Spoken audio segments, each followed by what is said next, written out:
State government ఎందుకు అర్థమైంది. Welcome back.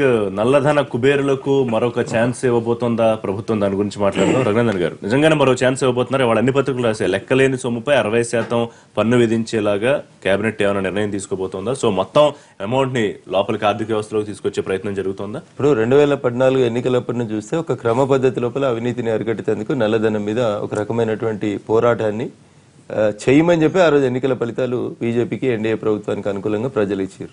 దానికి అనుగుణంగానే అడుగులు పడతా వస్తున్నాయి. దానికి అనుగుణంగానే సిట్ ఏర్పాటు చేశారు. దానికి అనుగుణంగానే సిట్కి లిస్ట్ ఇచ్చినారు. వాళ్ళకి ఐటీలు ఈడీలు నోటీసులు ఇచ్చినాయి. అదొక ప్రాసెస్ ప్రకారం భారతదేశంలో ఉన్న చట్టాల ప్రకారం అది జరుగుతూ ఉంది. ఆ తర్వాత ఏ దేశాలలో అయితే నల్లధనం పోగవుతుందని అనుకుంటున్నారో, like Singapore, Malaysia, suit case కంపెనీలు అని వచ్చినాయో ఆ దేశాలతోటి రివైజ్డ్ ఒప్పందాన్ని మొన్న పోయిన ఆగస్టు లోపల రివైజ్డ్ ఒప్పందాన్ని చేసుకుని 2015 ఆగస్టు లోపల ఈ ఖాతాలలో ఉన్నటువంటి పేర్ల గురించి కూడా చేసుకుంటూ వచ్చినారు. మనం అందరం మాట్లాడేటువంటి స్విస్ బ్యాంక్ అనేటువంటి దానితో కూడా ప్రభుత్వం, కేంద్ర ప్రభుత్వం రివైజ్డ్ ఒప్పందం చేసుకుంది. అది 2018 నుంచి అమల్లోకి వస్తుందని చెప్పి దానికి కూడా కొన్ని తారీఖులు. ఇట్లా అంతర్జాతీయ ఒప్పందాల ప్రకారం బయట దేశాలలో ఉన్నటువంటి నల్లధనాన్ని తేవడానికి చేస్తున్న ప్రయత్నంతో పాటు దేశంలో ఉన్నటువంటి నల్లధనం గురించి కొంత చర్చను ప్రారంభించినారు. దాంట్లో భాగంగానే 2015లో ఒకసారి మీ దగ్గర ఉన్నటువంటి ఇన్కమ్ అంతా డిక్లేర్ చేసుకోండి, దానికి కొంత పన్ను కట్టండి, దాన్ని వైట్ చేసుకోండి అని చెప్పుకుంటూ వచ్చినారు. దాన్ని మార్చి 31 అన్నారు, తర్వాత సెప్టెంబర్ 30 అన్నారు, తర్వాత అక్టోబర్ 30 వరకు పొడిగించినారు. పొడిగించిన తర్వాత ఇప్పుడు 500 నోట్లు, 1000 రూపాయల నోట్లను మార్పిడి చేసుకోవడానికి కేంద్ర ప్రభుత్వం అవకాశం కల్పించింది డిసెంబర్ 31, 2016 వరకు. అప్పటి వరకు డిపాజిట్ అయ్యేటువంటి సొమ్ము ఎంత, నిజంగా అది లెక్కలలోకి వచ్చినట్టు తర్వాత మీరు మీ ఆదాయం ఎంత, మీరు కట్టాల్సిన పన్ను ఎంత అనేది ఒకవేళ నిర్ణయించాలనుకుంటే పార్లమెంట్ లో చర్చలు జరిగిన తర్వాత నిర్ణయిస్తారు. పార్లమెంట్ లో చర్చ జరగట్లేదు అనే విషయానికి వచ్చినప్పుడు రిషి గారు చర్చను ప్రారంభించమని అడుగుతున్నారు. నినాక మొన్న మొత్తం లోక్సభలో ప్రధానమంత్రి గారు కూర్చుంటే చర్చ ప్రారంభించకుండా బయట పోయి గాంధీ విగ్రహం దగ్గర నిరసన తెలియజేసిన ప్రతిపక్షాలు. ఆ రోజు లోక్సభలో ప్రధానమంత్రి గారు ఉన్నారు, మరి చర్చ ప్రారంభించలేదు. ప్రారంభించమని భారతీయ జనతా పార్టీ అడుగుతుంది, అన్ని పార్టీలు అడుగుతున్నాయి. సమాధానం ముందు చెప్పారు, చర్చ మొత్తం ముగిసిన తర్వాత చెప్తామని చెప్పి మేము చాలా స్పష్టంగా చెప్తా ఉన్నాం. సంబంధిత మంత్రులు నోట్ చేసుకుంటారు. నిన్న గంట సేపు ప్రధానమంత్రి గారు రాజ్యసభలో కూర్చొని నిన్న గంట సేపు మీరు చెప్పినటువంటి విషయాలు, మీరు చెప్పిన మన్మోహన్ సింగ్ గారు చెప్పిన విషయాలన్నీ విన్నారు, తృణమూల్ కాంగ్రెస్ చెప్పింది, సమాజ్వాదీ చెప్పింది విన్నారు. చివరికి అందరూ మాట్లాడైపోయిన తర్వాత ఖచ్చితంగా ప్రధానమంత్రి గారు ఉభయ సభలలో సమాధానం చెప్తారు. అది 100%. చిన్న క్లారిటీ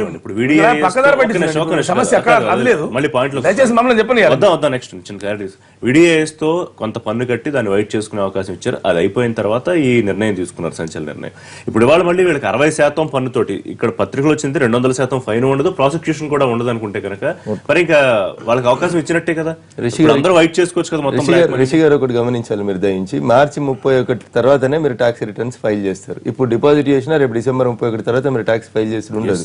మార్చి 31 తర్వాత ఆర్థిక సంవత్సరం ముగిసిన తర్వాత మనం ట్యాక్స్ ఫైల్ చేయాలి. మీరు వచ్చినటువంటి ఆదాయం మీద పన్ను జనరల్ గా అయితే short term gains, long term gains 10, 20, 30 different process లో పడతాయి. ఇట్లా మీరు ఈ రోజు అన్నట్టు 60% అన్నట్టు కొందరు 200% అని, కొందరు మొత్తం సీజ్ అవుతుందని, కొన్ని జైలు అయితే అని చెప్తున్నారు. ఈ రోజు దాకా ఈ దేశంలో ఎగ్జిస్టెన్స్ ఉన్న చట్టాల ప్రకారం 30% మీకు ఎక్కువ వేయగలిగింది. ఆ 30కి 100% పెనాల్టీ వేసేటువంటి అధికారం ఇప్పుడు ఉన్నటువంటి ఇన్కమ్ ట్యాక్స్ చట్టంలో ఉంది. దాన్ని ఆధారం చేసుకుని బహుశా సవరణ చేస్తారా అయింది అనేది 60% అయినటువంటి ఊహాగానాలు వస్తున్నట్టు నాకు. బీజేపీ వాళ్ళు పక్కదారి పెట్టించేది ఇక్కడనే. ఇప్పుడు అవుట్ సైడ్ ద పార్లమెంట్ ప్రధానమంత్రి గారు ప్రకటించి డినామినేషన్ ఉపసంహరించుకుంటామని చెప్పారు. అయితే ఓకే, చర్చ జరిగిన తర్వాతనే ప్రధానమంత్రి గారు, ముఖ్యమంత్రి గారు శాసనసభలో పార్లమెంట్లో జవాబులు ఇస్తారన్న సంగతి అందరికీ తెలిసిన విషయమే. అసలు చర్చ కంటే ముందు మీరు ఒక ప్రకటన చేయమని ప్రతిపక్షాలు ఏమన్నా, మీరు ప్రధానమంత్రి గారు మీరు ప్రకటించారు కదా ఏకంగా, మీరు ఒక ప్రకటన చేయమని అడిగారు. ఆ ప్రకటన చేయడానికి వారం రోజులు పార్లమెంటుకు ముఖంలో కూడా తప్పించుకుంటున్నారు. ఇక్కడ ప్రధాన ఆరోపణ. మీరు చర్చ చేసిన తర్వాత చర్చలో మేము పాల్గొంటాం, ఆ చర్చలో మీరు సమాధానం ఇవ్వాల్సిన అవసరం ఉంటుంది దేశ ప్రజలకు పార్లమెంట్ ఉద్దేశించి. కాబట్టి మీరు ఒక ప్రకటన చేయమని అడిగింది ప్రతిపక్షాలు. ఎందుకు ప్రకటన ఎందుకు చేయడు ప్రైమ్ మినిస్టర్? ప్రైమ్ మినిస్టర్ ప్రకటన ఎందుకు చేయడం మేము అడిగేది అదే సార్. ప్రతిపక్షాలు అందరూ అడిగేది ప్రకటన ఎందుకు చేయడు prime minister? Out side the parliament ప్రకటన చేస్తాం, పార్లమెంట్ నడిచిన సందర్భంలో పార్లమెంట్ సభ్యులు కోరినప్పుడు ప్రకటన ఎందుకు చేయవు? చెప్పండి. ఇప్పుడు లెక్కలో లేని సొమ్ముపై 60% ట్యాక్స్ వేస్తే కనుక మొత్తం వచ్చే ఆర్థిక వ్యవస్థలో కలుస్తుందా? అదేంటి మరి మంచి అవకాశం ఇచ్చినట్ట, లేకపోతే టెన్షన్ పడుతున్న వాళ్ళకి ఒక ఊరట ఇచ్చినట్ట? ఎట్లా చూసినా డిసెంబర్ 30 తారీఖు వరకు అవకాశం ఇచ్చిండ్రు, కొంత వచ్చింది. సో దాని తర్వాత మళ్ళీ బ్లాక్ మనీ తీసుకొస్తాం వాపస్ దేవాలన్న ఆలోచనతో నోట్ల రద్దు కార్యక్రమం తీసుకున్నారు. అంటే దీనివల్ల కొంచెం ఫలితాలు ఇస్తలేవు అన్న విషయం వాళ్ళకి అర్థమైపోయింది. దీనివల్ల ఫలితాలు వచ్చే పరిస్థితి కనబడుతుంది. టార్గెట్ మనీ రాలేదు, గందరగోళమే తప్ప, దేశ ప్రజలు గందరగోళంలో పడడమే తప్ప వీళ్ళు అనుకున్నది అంశం రాలేదు, అక్కడ ఫెయిల్యూర్ అయిపోయారు. మళ్ళీ కొత్త కార్యక్రమం తీసుకొస్తున్నారు. ఇప్పుడు 60% ఇస్తే మాకని, లేకుంటే మిగతా 200% ఇది పనిష్మెంట్ లేదని రకరకాల మళ్ళీ కొత్త కార్యక్రమానికి మళ్ళీ లేకపోతే చాలుగా ఫస్ట్ అది ఈ కొత్త కార్యక్రమం అంటే మొదలు వెళ్ళిన ఈ నోటు రద్దు చేసి గందరగోళ పరిస్థితులలో మేము వాస్తవం ఇక్కడ మేము టార్గెట్ సాధించలేదు, మేము చేసిన తప్పని వాళ్ళు ఒప్పుకున్నట్టు లెక్క. మరి ఇప్పుడు ఇది ఫైనల్ గా ఏం చెప్తారు? పార్లమెంట్ చట్టం జరుగుతుందా, మరి పార్లమెంట్ లో చర్చ జరుగుతుందా, పార్లమెంట్ లో విధాన ప్రకటన చేస్తారు, పార్లమెంట్ లో చేస్తారా అని మనం రేపు చూడాల్సి ఉంది. అది బ్లాక్ మార్కెట్ లకు అనుకూలం. చాలా మంది ఏం చేయాలి పార్లమెంట్ లో చర్చ జరిగినప్పుడు వస్తుంది. బ్లాక్ మార్కెట్ లకు మళ్ళీ అవకాశాలు ఇస్తున్న విషయం పార్లమెంట్ లో చర్చ జరిగినప్పుడు వస్తుంది. ఇప్పుడు మళ్ళీ మళ్ళీ వాళ్ళు తీసుకురండి, చట్టం తీసుకురండి, వాళ్ళు పార్లమెంట్ లో ప్రపోజల్ తీసుకురండి, అప్పుడు చర్చ జరుగుతుంది.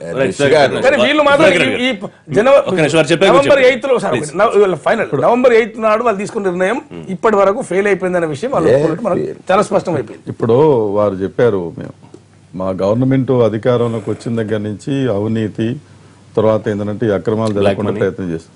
కానీ మీరు ఒకటి చెప్పాలి, ఇప్పుడు దేశ ప్రజలకు సమాధానం ఏం చెప్తారు మీరు?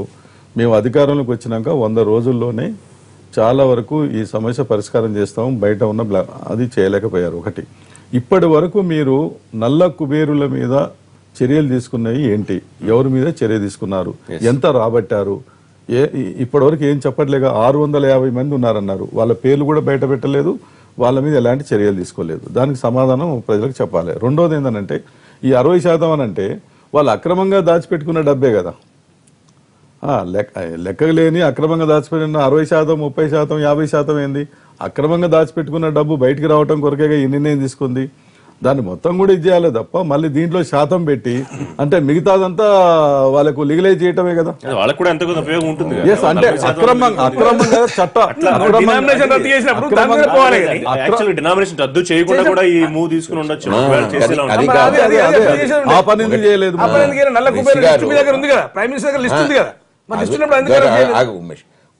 ఇవాళ అవినీతి నిర్మూలనలో, నల్లధరలను రాబట్టుట్లో, ఇవన్నీ చర్యలలో ఇది కూడా ముందు చేస్తే బాగుండేది.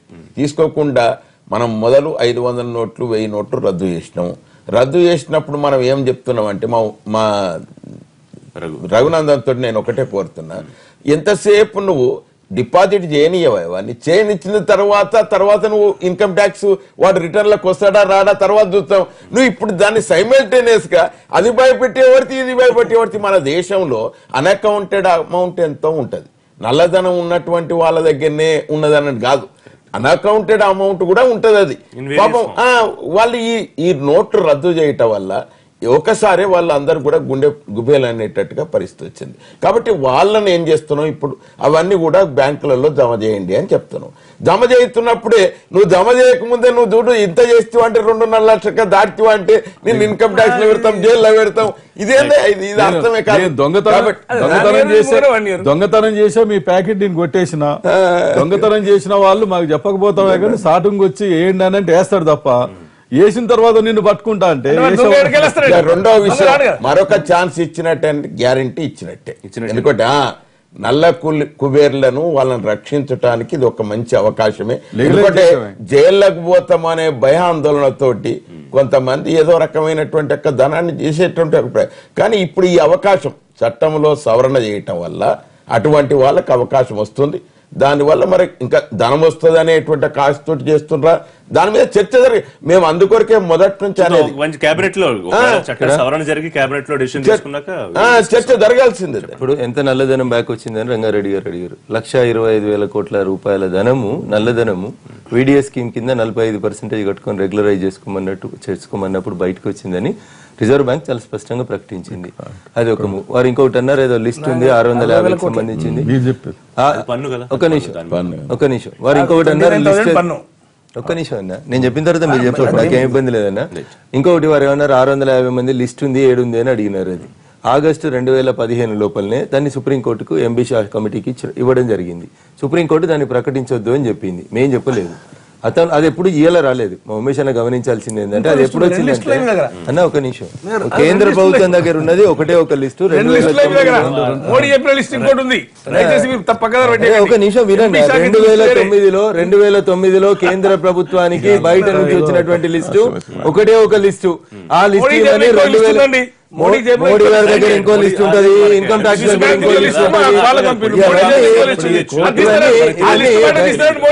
ఆ లిస్టు బయటకు తీస్తారు. ఉమేష్ గారు దయించి చర్చని ఇట్లా మాట్లాడు. నేను మాట్లాడైపోయాక మాట్లాడానా ఎందుకు అట్లా చేస్తున్నాను ఎందుకు పర్సనల్ తీసుకుంటున్నా డైవర్ట్ చేస్తున్నా రంగారెడ్డి గారు మీరు కూడా అట్లా మాట్లాడారు సుప్రీంకోర్టుకి లిస్ట్ ఇచ్చిందా ఇవ్వలేదా సుప్రీంకోర్టుకి లిస్ట్ ఇచ్చినవా ఇవ్వలేదా ఇంకో లిస్ట్ ఉందంటే స్టేట్ ఇష్యూ వద్దాం. రైట్, రంగారెడ్డి గారు ముఖ్యమంత్రి గారు క్యాంప్ కార్యాలయంలోకి నిన్న ప్రవేశించారు. ఆయనకి ప్రగతి భవన్ అని పేరు పెడితే దాని మీద అభ్యంతరం ఏంటి మీకు? నిన్న వీరభద్రం గారు ప్రగతి ఎక్కడుంది, ప్రజాహితం ఎక్కడుంది, దానికి భవన్ పేరు పెట్టడం, ప్రగతి భవన్ పేరు ఎందుకు పెట్టారని కామెంట్ చేశారు. ఇప్పుడు ప్రగతి అనేది భవనం నుంచి రావు ఆలోచనలన్నీ. తర్వాత ఏంటంటే ఈ రాష్ట్రాన్ని పరిపాలిస్తున్నటువంటి ముఖ్యమంత్రి గారికి, తర్వాత ఏంటంటే మంత్రులకు, ప్రభుత్వానికి ఒక సరైనటువంటి ఆలోచన, తర్వాత ఏంటంటే రాష్ట్రం సమగ్రంగా అభివృద్ధి చేయాలి, ప్రజలకు ఇచ్చినటువంటి హామీలు నెరవేర్చాలి అనేటువంటిది ముఖ్యమంత్రి గారి బుద్ధిని బట్టి ఉంటుంది తప్ప ప్రగతి లేకపోవడం అనేది తప్ప ఈ భవనాలలో సమీక్ష కూడా చేశారు. అందుకనే భవనాలలో ప్రగతి అనేది ఉండదు. ముఖ్యమంత్రి గారు సెక్రటరియట్ లో కూర్చున్నా, లేకపోతే ఇంతకుముందు ఉన్న క్యాంప్ ఆఫీసులో కూర్చున్నా, ఇప్పుడు కొత్త ఆఫీసులో కూర్చున్నా, ఆయన బుద్ధిలో ఆయన ఆలోచనలో మార్పు అనేది రావాలి. ముఖ్యమంత్రి గారు ఇచ్చినటువంటి ప్రధానమైనటువంటి వాగ్దానాలు నెరవేర్చడంలో ఫెయిల్ అవుతున్నారు. ఆయన గారు 3 ఎకరాల భూమి నేను ఇస్తున్నా పేదవాళ్ళకి అన్నాడు, అది పోయింది. డబుల్ బెడ్రూమ్ ఇల్లు పేదలకు కట్టిస్తా అన్నాడు, పేదలకు మాత్రం డబుల్ బెడ్రూమ్ రాలేదు. కానీ ఇప్పుడు అది రాలేదు. కానీ ఇప్పుడు 50 కోట్లతో ముఖ్యమంత్రి గారు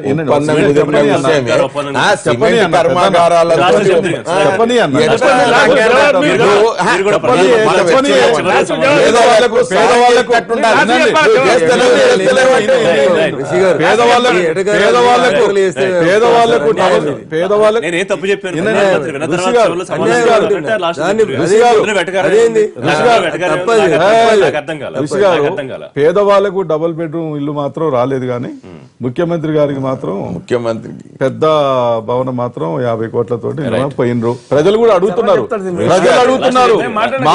మాకు కొంపలు డబుల్ బెడ్రూమ్ ఇల్లు కట్టలేకపోయారు, మేము గుడిసెలలో సావాలి, మాత్రమేమో ఆశాదేవులే. ఇలా తెలంగాణ ప్రజలందరూ కూడా నమ్మకం ఉన్నది, సీఎం మీద నమ్మకం ఉన్నది. కేసీఆర్ చేస్తాడనే నమ్మకం చూడండి. చేస్తామంటే అది వద్దంటారు రైతుని. ఎట్లా ఉన్నదో చూడండి. ప్రభుత్వం ఎంత మార్పు తీసుకున్నారు. విద్యార్థులకు స్కాలర్షిప్ గ్యారంటీ ఇస్తాను.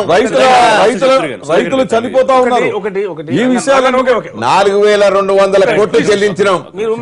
మాకేం విమర్శ లేదండి. ఇప్పుడు ప్రభుత్వం తరఫున ముఖ్యమంత్రి గారు భవనం కట్టుకున్నారు, భవనానికి ప్రగతి భవన్ అని పేరు పెట్టుకున్నారు. సరే, ఏ పేర్లన్నా పెట్టుకోనివ్వండి.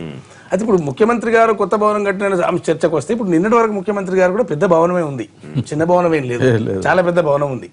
అయితే మనకి ఇక్కడ సమస్య ఏంటంటే వాస్తు లేదు, ఈ భవనము వాస్తు లేకనే కొత్త భవనాలు కడుతుంది అనేటువంటి ఒక మనం వార్తలు వింటున్నాం. అయితే నేను అంటున్నా అంటే, సరే ఇప్పుడు వాస్తుకు ముఖ్యమంత్రి గారు రాష్ట్ర ప్రభుత్వ అధినేత వాస్తులను చూస్తారు, వాస్తులను చూసి బంగ్లాలు కొట్టి కొత్త బంగ్లాలు కడతారు అనేటువంటి విషయం అయితే ఇప్పుడు కొత్తగా వింటున్నాం. మనం ఒకటి, అది సెక్యులర్ దేశంలో రేపు ఒక ముస్లిం ముఖ్యమంత్రి అవుతాడు, ఒక క్రిస్టియన్ ముఖ్యమంత్రి అవుతాడు. మరి ఇప్పుడు వాళ్ళు వాస్తు చూస్తారా చూడరా తెలియదు. మరి వాస్తు అంటే ఏంటి, ముఖ్యమంత్రి చూడవచ్చునా చూడరాదా, మరి అది ఎంతవరకు అనేటువంటి అంశం పెద్ద చర్చనీయాంశంగా తయారైంది కదా. నేనేమంటాను, ఇంతవరకు అయితే భవనాలు మనకు ఉన్నాయి. ముఖ్యమంత్రి గారు సమీక్షలు చేయడానికి హైదరాబాద్లో భవనాలు లేక కాదు, పెద్ద సెక్రటేరియట్ ఉంది, బ్రహ్మాండమైన క్యాంప్ ఆఫీస్ ఉంది, అంత మనం అందరం చూసిందేది. కాబట్టి మరి కొత్త భవనం ఎందుకు కట్టినారంటే వాళ్ళు ప్రజల్లో విమర్శలు వచ్చినప్పుడు జవాబు చెప్పుకునే బాధ్యత వాళ్ళ మీద ఉంటుంది.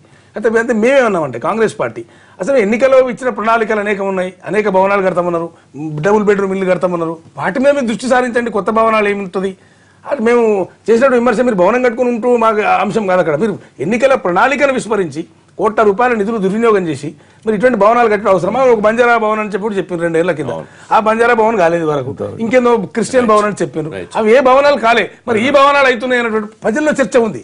ఇప్పుడు మేము మాట్లాడితే రాజకీయం, ఋషి గారు మేము మాట్లాడితే రాజకీయం, ప్రజల్లో ఉన్న చర్చ ఇప్పుడు ప్రజల ఆర్థిక స్థితిగతులలో మార్పు రావాలి, ఆ మార్పు దిశగా ప్రభుత్వాలు ప్రయత్నం చేయాలి. సరే, ఒక నామకరణం చేసిరు, నామకరణ దిశగా అడుగులు పడాలని కోరుకుందాం. ప్రగతి అందులో ఏ ముఖ్యమంత్రి అయినా ఉంటారు, ఈ ముఖ్యమంత్రి గారు పర్మనెంట్ గా ఈ ముఖ్యమంత్రి గారు ఏం పర్మనెంట్ గా ఉండరు. ఎవరికి దోచినటువంటి అభ్యుదయ భావాలున్న పేర్లు పట్టిరు. రేపు వచ్చేటువంటి ముఖ్యమంత్రులు కూడా అట్లే ప్రగతి దిశగా నడుపుతుంది. ఆ భవనం ఉపయోగపడితే బాగుంటుంది. కానీ భవనం అవసరమా లేదా అనేటువంటి క్వశ్చన్ వచ్చినప్పుడు అవసరం లేదనేది 100% ప్రజలు చెప్తారు. ఎందుకంటే ఆల్రెడీ ఎగ్జిస్టింగ్ క్యాంప్ కార్యాలయం చాలా పెద్ద ఉంది, కొత్తగా కట్టినారు. మరి ఆ వాస్తు గీస్తూ ఏందనేది రాజశేఖర రెడ్డి గారు రెండోసారి అధికారంలోకి తీసుకొచ్చిండు అదే బంగ్లాలో ఉండి. ఆల్మోస్ట్ రాజకీయాలకి రిటైర్డ్ అయిపోతాడు అనుకున్న రోషయ్య గారు ముఖ్యమంత్రి అయ్యారు, అందులోకి పోయి గవర్నర్ అయ్యిండు. ఎన్నడూ అవడానికి అవకాశం ఉంటుందో ఉండదు అనుకున్న కిరణ్ కుమార్ రెడ్డి గారు కూడా అందులోకి ముఖ్యమంత్రి వచ్చినారు. కాబట్టి రకరకాలు ఏమంటారు కొడుకులు కావట్లేదట ముఖ్యమంత్రి. సరే కొడుకులు అవుతారా తండ్రులు అవుతారా తర్వాత విషయం, కానీ ప్రజలు ఓట్లేస్తే సార్ ప్రజలు ఓట్లేస్తే అవుతారు జనం. ఏ పార్టీ అయినా అధికారంలోకి వచ్చేది ప్రజలు ఓట్లేస్తేనే వస్తుంది. వారు వ్యక్తిగతమైనటువంటి సెంటిమెంట్ కి ప్రజాధనాన్ని దుర్వినియోగం కాకుండా చూడాల్సినటువంటి బాధ్యత ఈ రక్షకుడిగా అంటే ఈ ప్రభుత్వ పాలకుడిగా వారి మీద ఉందనేది మా అభిప్రాయం. మీరు ప్రామిస్ చేసినటువంటి మిగతా అన్ని చేసి అది చేసి ఉంటే విమర్శలు కొంత ఆస్కారం తగ్గేది. గారు ఒక ఐడియా ఎంతో మంది జీవితాలను మార్చేస్తుంది. కాబట్టి అందుకొరకే ఆ భవనం నిర్మాణం జరిగి జనహితం కొరకు చేస్తున్నటువంటి ఒక కార్యక్రమం. కాబట్టి జనహిత భవనంలో చేస్తున్నటువంటి ఒక తీర్మానాలు గాని ఆలోచనలు ప్రోగ్రామ్స్ ఎక్కడి నుంచి నమ్మకం, ఇప్పుడు నమ్మకం ఒక్కొక్కరికి ఒక్కొక్క నమ్మకం. రంగారెడ్డి నమ్మకం ఒకటి తీరు ఉంటుంది, రఘునందన్ నమ్మకం కాబట్టి మాకైతే విశ్వాసం ఉన్నది. ఎందుకంటే ఈ భవనంలో మంచి ఆలోచనలు వచ్చి మంచి భవనానికి అనుగుణ్యంగా ఆ ఆలోచనలు అమలు చేసేటువంటి ఒక విధానాన్ని రూపకల్పన చేసేటువంటి జనహిత భవనాన్ని ప్రగతి భవనం అనేటువంటిది. ఎందుకంటే ప్రగతి కార్యక్రమాలు ఎన్నో నిర్వహిస్తున్నాము, అవి తప్పకుండా సాఫీగా నిర్వహణ జరిగేటట్టుగా ఆ ప్రగతి మరి తెలంగాణ ప్రజలందరూ కూడా ప్రగతి పదంలో నిర్వహణ జరిగేటట్టుగా ఆ భవనంలో ఉంటది అనే నడుస్తుంది. అదే నేను మా రంగన్నతో నేను కోరేది ప్రజలకు మంచి జరగాలి, ఇంకా బాగా చేయండి అనే ప్రోత్సాహం ఉండాలి తప్ప నిన్ననే సిమెంట్ వాళ్ళతోటి పరిశ్రమతో ఒప్పందం చేసుకున్నాం. 2 పడక గదుల ఇండ్ల నిర్మాణం చేస్తాం. మిషన్ భగీరథ ద్వారా నేను ఇంటింటికి నల్ల కాబట్టి ఇవన్నీ కార్యక్రమాలు చేస్తున్నాం. కాబట్టి అందుకొరకే ప్రగతి భవనం అని పేరు పెట్టినాం. ప్రగతి పథంలో నడుస్తాడు మీరు కాదంటారు ఎట్లా.